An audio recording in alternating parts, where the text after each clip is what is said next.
Alright, what to build, Oh man, I got like so many kits in my backlog.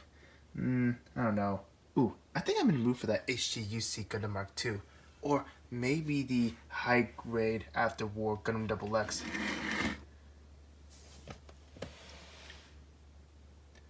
Really? You want me to review him? And I see you're threatening me. How long are you gonna keep putting him to the side? Okay, first off, you can talk. And second, I will review him. Eventually. Yes, I can talk, and you had Godzilla for almost a year and you never opened him. Every time I look at his eyes, I see nothing but sorrow. Your channel is mostly Gunpla and sometimes Transformers. Are you trying to win over TFG's audience? I mean, he does promote my channel, and... Quiet, you amateur reviewer. You better review Godzilla, or else we will have a problem. Okay, relax. Ask and you shall receive, right? That's what I thought.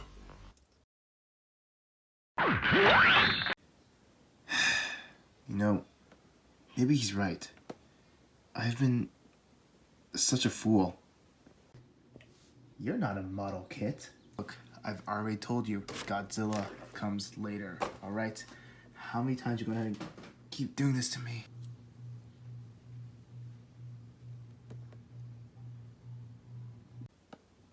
What am I doing? I can't dwell on the past right now. I better review this thing right now before Sandrock gets angry.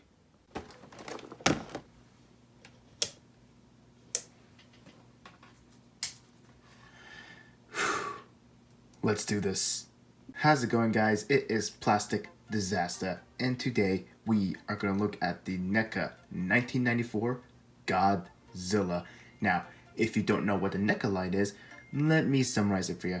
It's basically a line of pretty detailed figures going from big to small. Some are affordable and some are, well, I hope you guys have deep pockets. But for their figure line of Godzilla, I gotta say, they actually look pretty nice for figures for like 30 bucks or less. But for this version of Godzilla, he comes for the 1994 movie Godzilla vs. SpaceGodzilla. The movie, however, it's okay.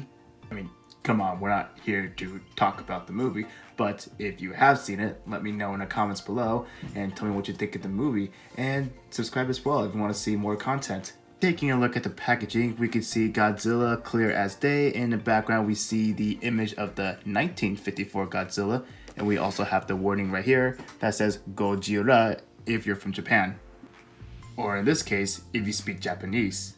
And in case you haven't noticed earlier, the tail is not attached to the figure, so some assembly is required. Okay, so taking a look at the back of the packaging, we can see the image of the figure itself. Let me just move this up a little bit so you can see it from head to toe. And I gotta say, that actually looks pretty nice. And what else is pretty cool is the art of the destruction of the city right down there. And if we take it to the front, yeah, that actually looks pretty nice. And I'm not sure if they look different or the same. Let me take a look. Yeah, they're the same thing. Alright, so inside the packaging, we are greeted with a pair of scissors, because I think that's the only way how you can open them up. Godzilla himself, and a tiny sheet of instructions which tells you how to put on the tail. And I already put on a tail without dipping in warm water. Let me know in the comments what happens if I put the tail in without any warm water. And taking a look at the figure himself, I gotta say, I think he's almost on par with his on-screen appearance. When I mean by almost, I mean there is another figure like this, but it's on the SH Figure Arts line, which is on par with the on-screen appearance. But this is acceptable.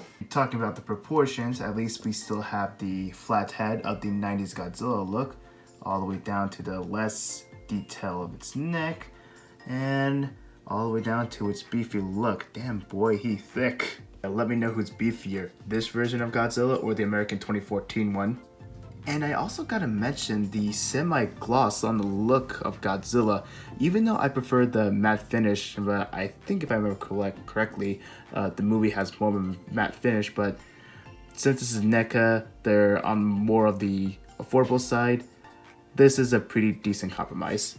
And yes, the figure does look nice all around. Let me show you a nice 360 look. There is one thing I want to show you that kind of bothers me a bit, which would be this part of the tail right here. And by looking closely on these spines right here, this right here is missing some of the big chocolate gray parts. Now if I compare it to the other spines right over here, they're painted nicely. But if I also look at this detail right there, it's not painted in. But the fact that the majority of the spines are painted so well, it makes me forget about the paint issues. And also it is made out of rubbery material, so you don't have to worry getting poked. Another spot I found about the paint issues, now if you look at this eye, it's painted nicely, right? But if I turn it to the other eye, you can see right there, it's just not as painted as well as the other one, because there, you look at the little white dot, I know you can barely see it, it's off to the side, while on the other one, it's more on the center. One last complaint about the paint, if I take a look at the...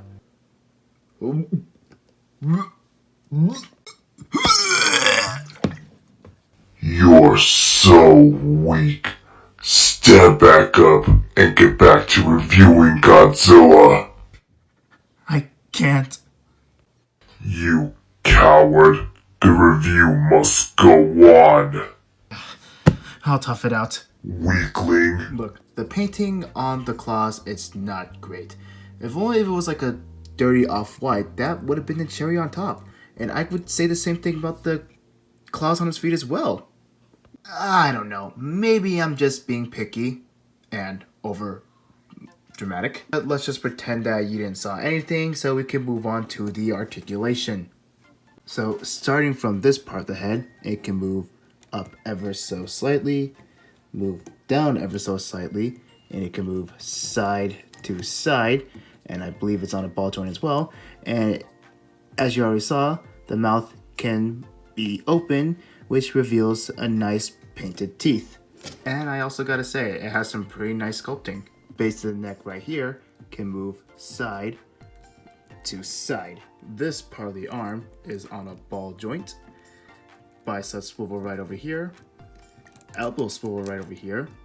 And a bend at the elbow, which is 90 degrees. And the wrist can rotate. And the fingers can move as well. Now, as for the upper body, right over here, there is a ball joint, which means it can do anything what a ball joint does, which means it can move side to side ever so slightly, and it's on a swivel, even though the plates right here do kind of get in the way, but hey, at least we do get a swivel. As for the leg, this part rotates. Now, if you're wondering, can it move to the side? Well, not really.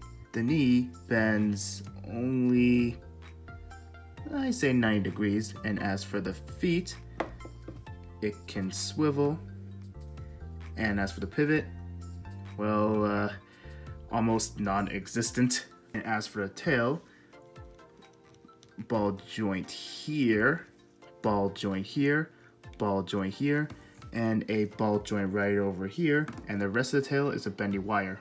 So overall, the articulation is not bad. It's not like you're gonna do any dynamic poses with Godzilla. And as for accessories, well, unfortunately, you get none. Look, I know some of the NECA Godzilla figures do have an atomic breath part, but why can't they include atomic breath part for all of them? I mean, that doesn't make sense for a figure that's like less than $30. Oh, okay, you know what? Let's just jump into the size comparison and my final thoughts.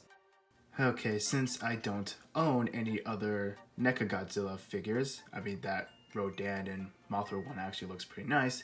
So here he is right next to the standard size 1/44 RX-72 Gundam and the Flame Toys model kit Optimus Prime, the IDW version. Aw, do you miss them? Shut up.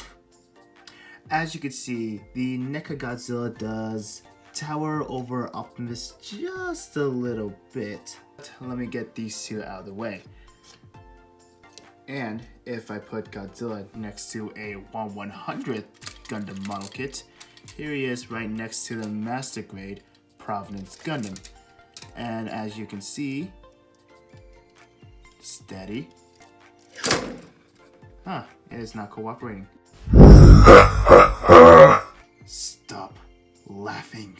What I meant to say is that the Providence Gundam overtowers Godzilla by an inch, which of course he is in a 1/100 scale. Okay, let's quickly wrap this up with my final thoughts before Sandrock here humiliates me even more.